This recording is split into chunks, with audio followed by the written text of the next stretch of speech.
ko tayo mali. Betul.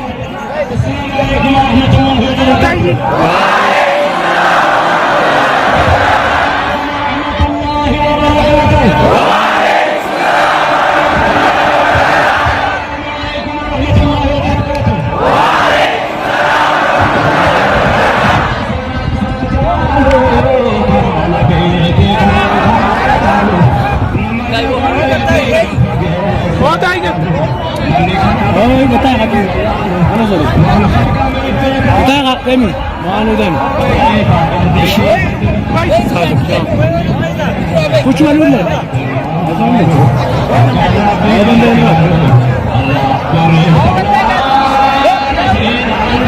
Oh, bata ka.